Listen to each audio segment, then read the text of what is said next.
The battleground is your mind.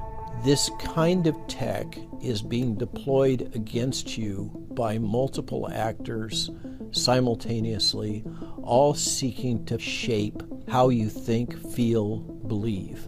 In this episode, I sit down with scientist and physician Dr. Robert Malone to discuss his latest book, PsyWar, co-authored with his wife, Dr. Jill Malone. We used to have salons. We used to read books. We used to discuss things with each other. And now we just kind of sit by the sidelines and shoot spitballs. What methods are powerful forces using to propagandize and shape behavior? And what effect is this having on society? Everybody agrees that we've become more and more splintered and fragmented, and that's not a good thing. And it mostly benefits our adversaries. This is American Thought Leaders, and I'm Jan Jekielek. Dr. Robert Malone, such a pleasure to have you back on American Thought Leaders. It's been a while, and I'm always grateful for the chance to talk to you and learn from you. In past episodes, we've talked quite a bit about all sorts of things related to the COVID-19 pandemic. Today I want to focus really on trying to explain some of the basic approaches of the psychological warfare and also some of your proposed solutions to dealing with this, because it comes off as being deeply frightening, frankly. Let's talk about PsyWar. What is it? PsyWar is a term I didn't invent. It's actually used by the brigade down in Fort Bragg that call themselves the PsyWar soldier.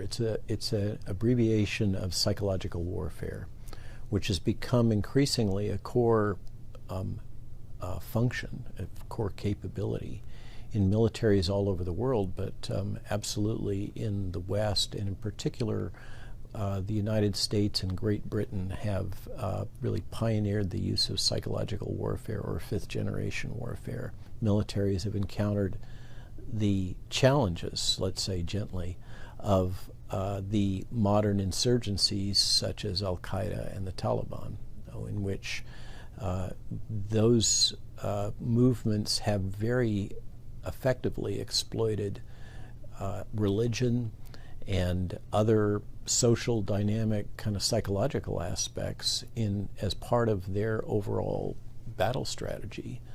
And so the Western militaries have found it necessary to try to develop capabilities that would be able to match or exceed those of these kind of indigenous insurgencies that have been so effective going back to the Vietnam War. Something that struck me not too long ago is that we actually really live in a society where it's become kind of normal for people to try to manipulate you. I mean, a lot of advertising functions this way, and especially with the advent of social media, and then especially with juiced up with AI to study the entirety of your profile, I guess that it's called, and feed you exactly what will impact your buying choices best. That's just one example of many. But that's just how things work today, isn't it? Increasingly so. That's very much the norm in marketing, for sure. In psychological warfare is an adjacency to marketing. Propaganda is an adjacency to marketing. It has a lot of the same forces, the same technologies, the same approaches, the same underlying psychological and social science underpinnings that drive it. And earlier on we were talking about Edward Bernays, and in one of the early chapters in the book we talk about the modern history of psychological warfare as very much derived from the academic and practical discipline of marketing and propaganda. And we all recognize that in marketing. For instance, the use of sex to sell us foods or hamburgers or cars or whatever. At some level, a large fraction of society is beginning to really become increasingly uncomfortable with that. And yet it is incredibly powerful. The thing about this whole suite of technologies is that they're grounded in modern psychology, really advanced psychological understanding of the nature of the mind and how we form a structure of reality and how we process information. And a lot of these technologies and strategies are designed to access our subconscious rather than our conscious mind. And I think that's a problem. Well, it's interesting because it kind of, I think, crept up on us. I realized myself that I never thought about it, right? You just kind of assume that you're just swimming in it. Yeah, you're just it's the way things are. That's right. That's right. And I didn't think about the moral valence of it. Yeah. Right. And that is, nor did I. The truth is, nor did I, until I encountered this seminal event where our initial book on how to just prepare and protect yourself from the novel coronavirus was deplatformed by Amazon. Essentially, we could no longer publish it or circulate it. And we'd worked really hard to get it out in the beginning of 2020, and we just did it mostly as a community service based on our knowledge of biodefense and proper public health measures. And to have it deplatformed and then asking again and again and again, why have you done this to us? Why have you taken off our work, our mental contribution? And then finally getting the answer because it violated community standards. And then reviewing what the community standards were, finding out that there was nothing that related to anything in the book. It was just a euphemism. And now, of course, we're used to this euphemism of violation of community standards. That's become a widespread justification for all kinds of censorship and Facebook and everything else. But back then, it was a shock for me. And that was kind of the moment when I realized that with what was deployed during the COVID crisis, we had moved into a whole new era and phase of the use of methods to manipulate human opinion that exceeded anything that I'd been aware of in the past. It was so overt that for many of us, it was something that couldn't be overlooked. Robert, we're going to take a quick break right now, and we'll be right back. And we're back with Dr. Robert Malone, co-author of PsyWar. So tell me more about these different sorts of tactics that are used in this PsyWar, or psychological warfare. So there's a whole range of tactics that are used that span from the nitty-gritties of digital manipulation of information and targeting of specific individuals with manipulated information. And that includes selective withholding of information or alternative points of view, as well as promotion of other information or points of view that might be a lot more aligned with the interests of whoever's doing the information management. But one of the simplest to kind of serve as an entry level for understanding the nature of this and the logic is nudge technology. Nudge technology has largely emerged from academics in the United Kingdom. And the example we always use when we talk about nudge is we talk about a practice that was implemented in Schiphol Airport in Amsterdam, where there was a problem with the urinals and cleaning of the bathrooms and men not being careful. Let's put it that way. And it was found that if you put a picture of a fly as a sticker inside the urinal, suddenly the cost of cleaning the bathrooms went way down. The bathrooms became a lot more clean for obvious reasons. It would distract the person and they would aim at the fly and they wouldn't end up contaminating the other space. So this is really one of the simplest examples of nudge technology. But nudge has evolved into a large suite of logic and capabilities to gently direct individuals and populations towards various agendas that those that are doing the social engineering think are beneficial. So, for instance, we generally, most of us now believe that smoking causes cancer, it causes emphysema, it causes all kinds of problems, both direct smoking and secondary smoke. So we can all agree it's a time to get rid of smoking. So what are we going to do for the people that are still smoking even after all of the information has been shared? Well, we can start doing things in which we provide subtle cues in a variety of different formats, including in all the programming. Remember, there was a long time when you weren't allowed to see anyone smoke a cigarette on television. That was forbidden, and it largely was forbidden in the movies. If somebody was smoking a cigarette, the movie ratings would shift because that was, it was akin to porn. Showing somebody smoking was a bad thing, and we needed to stop that, so we were no longer to show people smoking. We don't want to romanticize it, presumably. Absolutely, right? For the greater good. We can, right. We can all agree on that. It's a public health thing.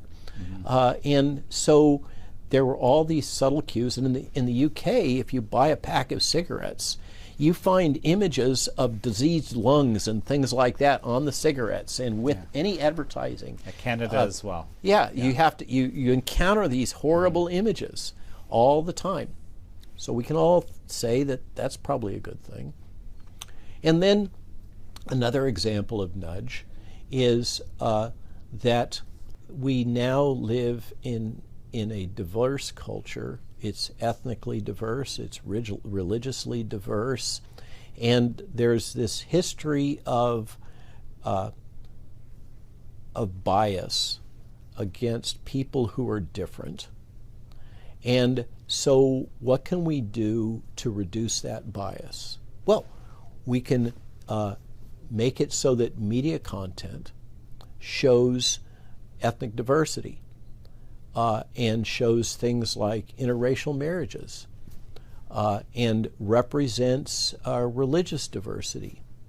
And if it's necessary in order to make the point that we overrepresent certain groups compared to their representation in the population, well, that's a good thing, because we want to get to the point where we are able to eliminate these kinds of biases in the general population. So I can sort of see where this is going, but this is all what you would call nudge. That's very interesting. And nudge now extends down into all kinds of policies. Sure. And this is very deliberately and systematically being deployed in all sorts of sectors. Just in particular by public health. Right. There's something about public health, and it has to do with the way that masters in public health people are trained. The focus is on the population, not on the individual. And when you think about nudge technology and this being deployed by governments and non-governmental organizations and transnational organizations like, say, the United Nations or the World Health Organization,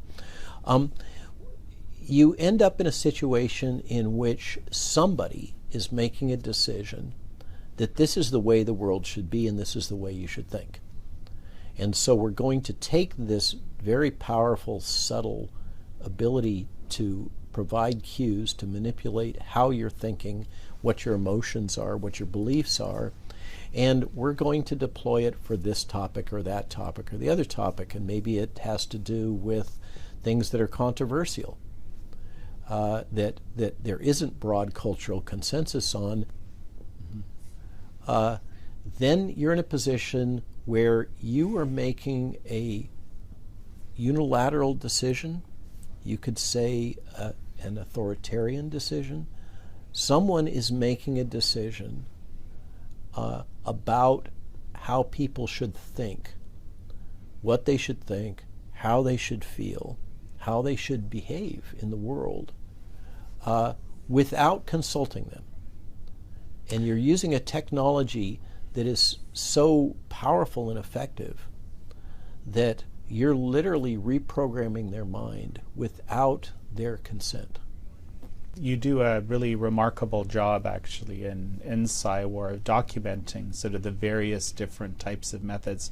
This being, I guess, kind of like a basic example. Yeah, it's the easiest. Nudge is the easiest. The one that bothers me the most, frankly, because of who I am as a physician, is what I call psychological bioterrorism. My awareness of this as a process was relatively recent. Basically, you're creating a fear narrative, fear of infectious disease in this case, but it can be many different things. It can be fear of climate change. So you promote this existential fear, this fear of death, okay, one of the most powerful fears we have. You promote this fear through this series of steps, and then you provide some sort of a magical resolution. This leader or that person or this corporation suddenly has the solution that will resolve your fear. And then that allows whoever the promulgator of this strategy to then capture whatever the benefit was that they were seeking, whether it was profit, because this, I believe this is now being done routinely as a marketing ploy by the pharmaceutical industries. One of the advantages of psychological bioterrorism, it's propagated through media. It's propagated through the internet in a global fashion, in a harmonized way, with almost no cost.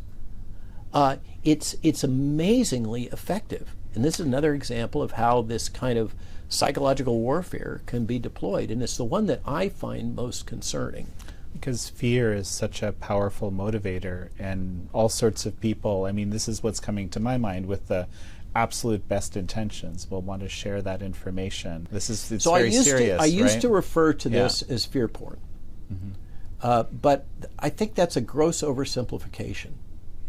The logic behind the term fear porn, like we have food porn or other things that people love to see certain types of imaging and certain types of messaging, and they'll obsess over it. They'll seek these things out. And certainly fear is a great stimulus. We could see this. We're about to come up to Halloween, and people love to be frightened. They love to go to these roadside attractions, and they love to watch scary movies. It's a great dopamine hit. Fear is really effective. But this is far more powerful and more insidious. This is considered to be standard spycraft. For me, as somebody who considered himself an expert in biodefense and an active participant in the what we would now call the biodefense industrial complex, this is part of what I did for a living since I left academia, to learn that I was just a cog in a wheel that was using this approach to advance other interests and purposes. And of course, this has a socket with another one of the things that I talk about, which is disaster cronyism. So to give a recent example, there was the promoted narrative about lately it's Marburg, but it was about the second round of monkeypox. Remember, we had the Canary Islands monkeypox outbreak that the WHO considered to be a global emergency and turned out to pretty much be a nothing burger. And then we had another round of that being promoted more recently. And if you tracked the news pieces that were coming out when that narrative was being promoted by the World Health Organization and others, and it became a narrative, a common narrative in CNN and most of the mainstream corporate media outlets. You could also track that narrative in the literature about the stock market and about investing. And you had multiple articles being run simultaneously about who you should invest in, this company or that. They gave the ticker numbers and what their technology was and how it related to the potential threat of monkeypox and what the potential upside was.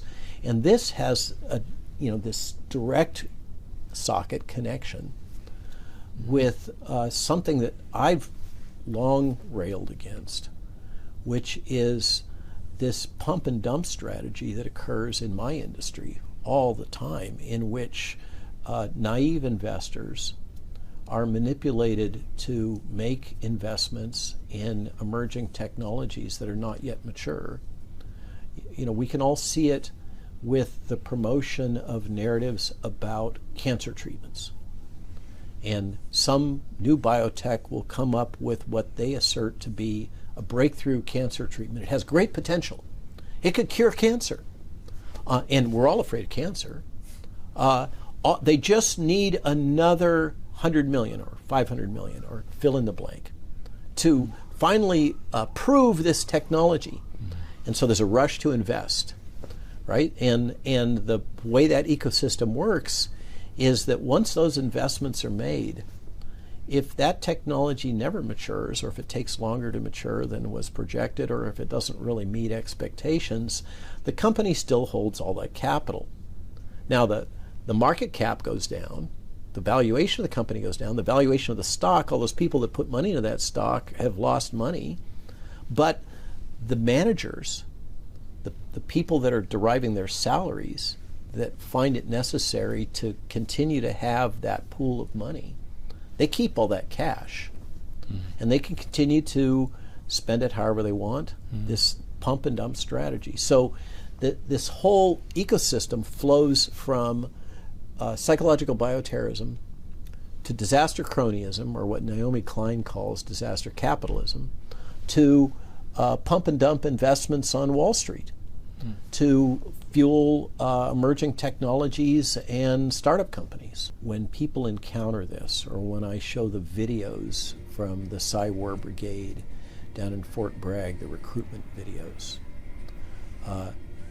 people come away dumbfounded and shocked and frightened. I think most people have a sense that there's a cloud of this around them, but it's very jarring to be forced into recognizing that it's happening. Well, we have a lot to figure out as Canadians, as Americans, members of these free societies.